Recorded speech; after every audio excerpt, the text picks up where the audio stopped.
Did you know Scar had a son in the vast, sun-drenched Pride Lands?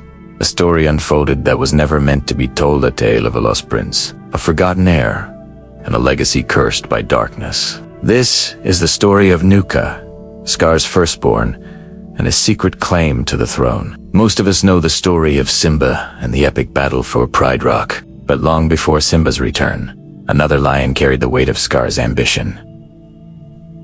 This wasn't Kovu, the chosen one. This was Nuka, the scrawny, overlooked cub who desperately craved his father's approval. While Scar schemed to take the throne from Mufasa, he also needed an heir to secure his dynasty. That heir was Nuka.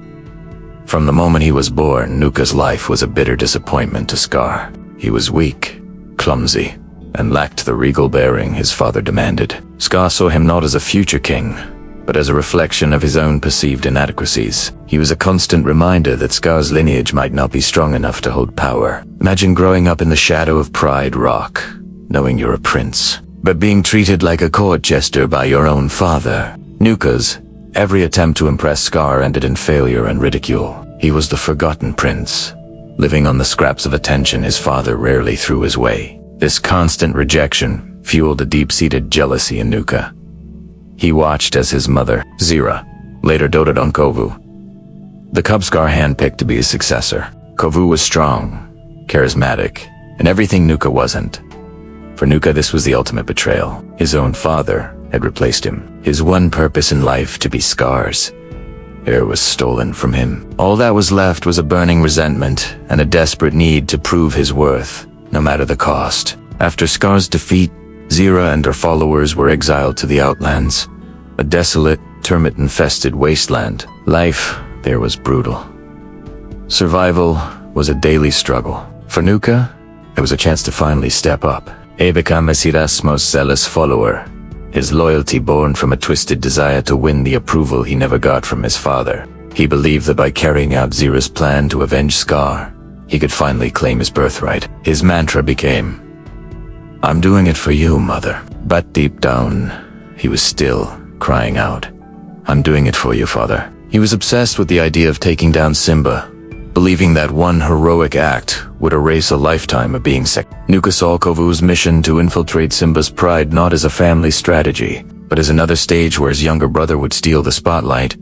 The jealousy festered. He constantly undermined Kovu, not just out of spite, but out of a desperate fear of being forgotten completely. If Kovu succeeded, he would be king. And where would that leave Nuka? Still on the sidelines. Still the forgotten son. So, he plotted. He schemed. Always trying to one-up Kovu, to be the one who delivered the final blow to Simba.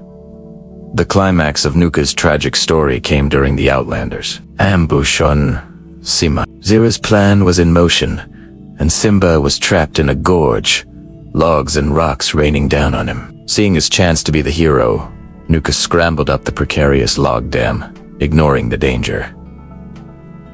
This was his moment. In his mind, he could hear his father's praise at last.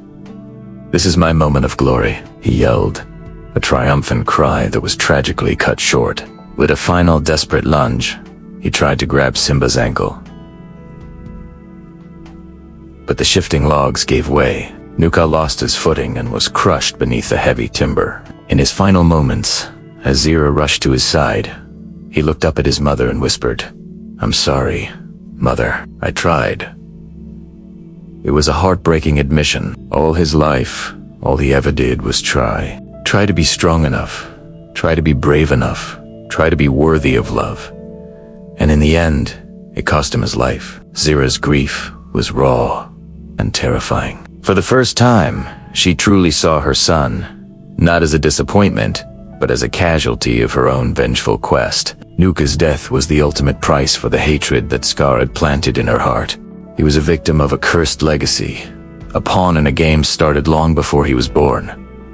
His death wasn't just a tragic accident. It was the final, devastating echo of Scar's dark reign. So, what is Nuka's true legacy? He's often remembered as a comical, pathetic character, but his story is one of the most tragic in the entire saga. He represents the devastating impact of parental neglect and the desperate lengths a child will go to for a crumb of affection.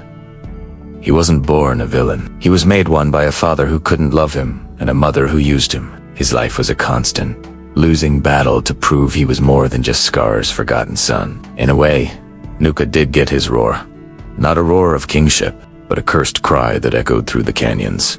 A testament to a life spent in the shadows. He never got the throne, but his story serves as a powerful reminder that the scars left by a parent can shape a destiny just as much as any royal bloodline. He is the prince the pride lands forgot, the tragic hero of his own story, forever trying to climb out from under his father's shadow.